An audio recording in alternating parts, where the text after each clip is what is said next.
What's up, guys? Welcome back to Newswave. Interesting stuff happening today. Mario Odyssey got its first rating. Yeah, it's very interesting, the score. You might be able to guess it right now, actually. And then we also have a few other things to talk about, including Media Create sales. That includes a Super Famicom Classic, which is cool. And then a possible reveal from Razer, or something that's a little more outside their comfort zone. Could be interesting. Let's get started. So Edge Magazine tweets out that there is an interesting review that's under embargo and that they've had to delay their magazine until today. This was yesterday when they tweeted this out. So now everyone was wondering, what game are they talking about? What game is coming out later on this month that could be protected this heavily under embargo until a certain date? So much so they have to delay the release of their magazine digitally, obviously, and physically, how they usually do it.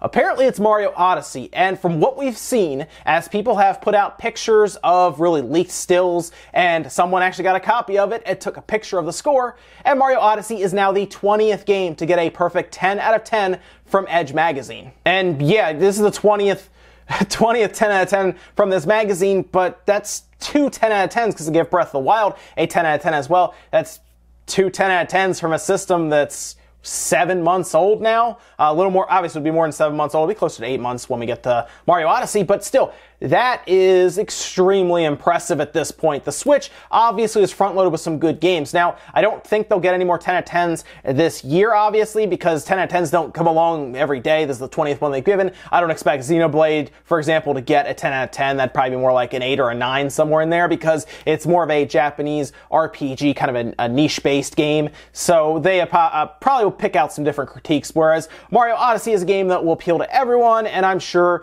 from seeing 10 out of 10, probably floored the reviewers in this case, and it's probably well-deserved. At this point, I think most of us figured Mario Odyssey is going to be good. How good? Well, apparently 10 out of 10 good, and this is going to be interesting going forward, because now we're all going to be looking at all the other review sites just to see where this thing stacks up to Breath of the Wild. That's right, Nintendo put out 2 games, or at least Mario Odyssey isn't out yet, but according to this review, is putting out 2 games that probably will be Game of the Year contenders. If not, they'll probably be fighting out at the top for Game of the Year. And that is, well, that's big praise on Nintendo's part for releasing 2 games like this, because they could have kept Mario Odyssey for next year. They could have pushed it to like February or March, just have it ready for that early year push, but they decide to put it out in its our first 8 months, which is insane.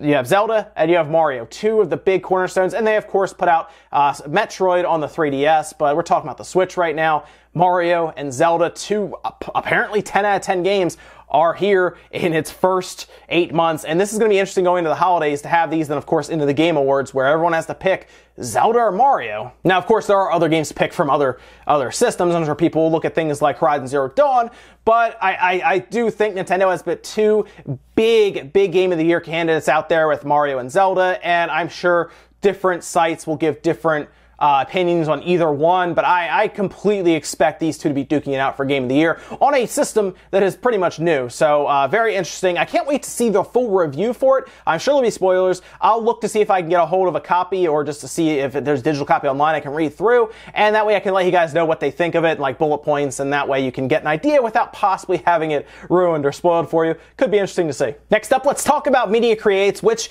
actually was a pretty down week for Media Create. A lot of the stuff didn't sell too well, except for one item. The Super Famicom Classic sold pretty well, actually. It definitely was more stock than they were used to with the NES Classic, which is a little over 200, I think it was like 240,000 NES Classic sold, but now here's the Famicom Classic, I should say, when we're in Japan. Super Famicom Classic sells 368,913. That's reported by Famitsu Sales, that decided to track that. Media Create appeared to not track that. And then, if we jump over to the game sales, Mario & Luigi Superstar Saga on the 3DS topped the charts at 25,788. That is a very low number to top this chart for this week. Maybe it was really just Super Famicom fever that whole week leading up to it. That's all I can assume here. Splatoon 2 right below that, Mario Kart 8 Deluxe, FIFA 18 on the PS4, Legend of Heroes below that, and then Pokken Tournament DX with Dragon's Dogma falling to number 7. Not a great debut for that. I I feel like that's just too low for Capcom's Dragon's Dogma over in Japan. But maybe it'll have some legs going forward. It's hard to say. All right, here we go with the system sales. We have the Nintendo Switch at the top. Again, you can tell it's a down week. 38,204. That's down 73,000 from there. Even like the PS4 was down. 3DS was actually up at 23,051. The PS4 below that, 20,549. The PlayStation Vita still holding strong, man. Give the Vita credit. 3,545. And the Xbox One, ladies and gentlemen, 186. That is the biggest number I've seen next to the Xbox One ever so far since we've been going over Media Crates. Huh. I've been wondering what that achievement was this whole time. So it seems almost business as usual over in Japan, with the Switch leading the pack as we would expect. Still coming up on that 2 million year to date. They will cross that sooner than later. I would say probably at this rate right now, probably, I want to say end of November, but it might fall into early December. Definitely in December, you'll see numbers really spike, obviously, but still, mostly Nintendo will be producing a lot more in December than they are now, at least I would expect them to be. But game sales down, nothing major happening. I mean, Mario and Luigi topped the charts at 25,000, and obviously the Super Famicom was in full effect at 368,000. Big number there, definitely more than we had for the Super, or just the Famicom Classic. Definitely more. So I'm glad Nintendo did provide those. I'll be curious when we get the MPDs, because we should get some number from the United States as well for the Super Nintendo Classic. I just want to see how many were provided, because I know my target had over 100, and I keep hearing other people saying the same thing. So I feel like they really did produce a significant amount of Super Nintendo Classics. We probably won't hear a solid holiday number until like January or February, where they're like, yeah, they produced like 3 or 4 million in that time period, which would be absolutely ridiculous. But it's going to be interesting to see. Definitely in Japan, it looks like in this first week, it moved pretty good. It moved a pretty good amount of units here. So scalpers probably feel the heat right now going into the holiday season. I don't think the Super Nintendo Classic is going to be as rare as they were hoping it'd be. Next up, the ESRB has made a decision on loot boxes and if they are actual gambling. See, people are making this big push right now, whether it's YouTube personalities or just in general, people in the public who are buying these games are making this big push to the ESRB to really crack down on some of these loot boxes as being actual gambling, since real money is now involved. It was one thing when it was in-game money only, but now that you can take out your wallet and buy more in-game currency, essentially transforming real money into in-game currency, then buy loot boxes, people are seeing that as gambling. However, the ESRB has now weighed in, simply saying it's not gambling, and we don't see it as that, mostly because despite it being a game of chance, the person buying these loot boxes are always guaranteed something. There's never a situation where you buy a loot box and you just get absolutely nothing.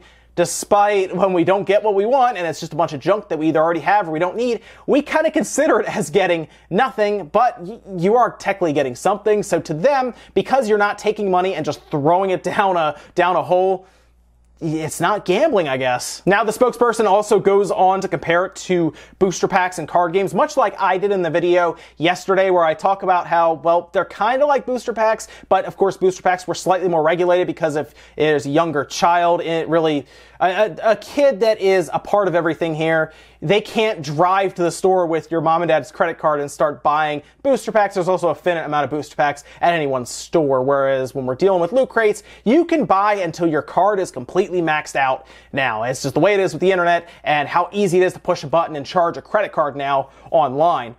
But they do have a good point with that. It's tough. This is obviously able to exploit people's feelings when it comes to gambling. Compulsive gambling is a big problem with these, and it looks like the ESRB is not going to do anything to stop it. A lot of people wanted any game that included loot boxes to possibly be rated at mature or even adult rated.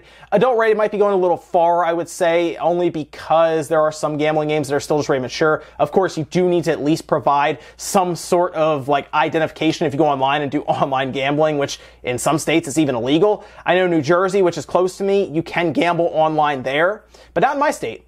So it's such a muddy, weird situation right now, and the ESRB just does not seem to want any part of it, or at least they don't believe that there's anything wrong right now. So it's going to be tough. You're going to see a lot of loot boxes, like I said, and there's not much to stop it unless regulations start really stepping in and doing something about it. And in our last bit of news, let's talk about Razer and their potential entry into the cell phone division. That's right. Apparently, it looks like Razer is going to do that November 1st. They put out a teaser that appears to show someone holding what looks like a cell phone and looking at it smiling.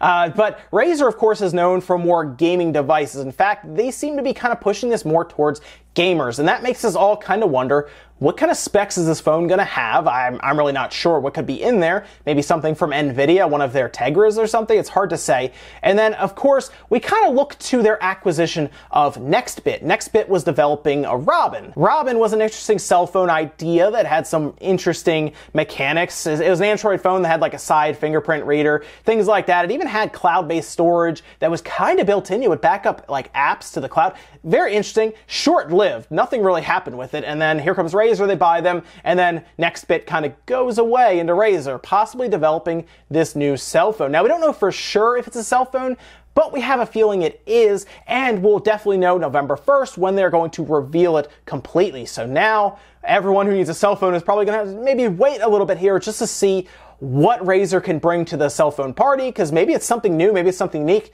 If not, it might just be boring and kind of really fall back into the crowd and nothing really happened from it. I hope Razer has an interesting idea.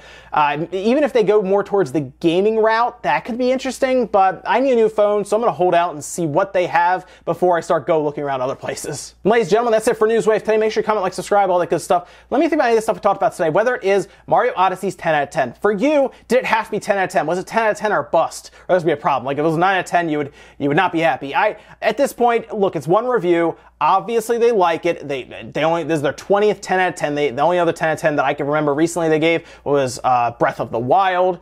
And we saw how that turned out. It's a good game. It's a fun game. I expect Mario Odyssey to be good. I expect it to be fun. I've played a little bit of it, and it controls perfectly. So at this point, I'm just excited to get that Mario 64, even that Mario Sunshine feel back. I didn't get that feeling with Mario Galaxy, but this game looks like it's going to bring that feeling directly back to me, and I am excited. Also, let me know think about the Razer cell phone. Is that even something that you would think Razer would come out with? Do you think they even have a chance in the cell phone division? Because there are some pretty big players in the cell phone division now. Samsung, Apple, and you could really go on from there, HTC, but it could be interesting to see Razer kind of sneak up and maybe bring a really cool cell phone. That's it for now, guys. I'll see you next time.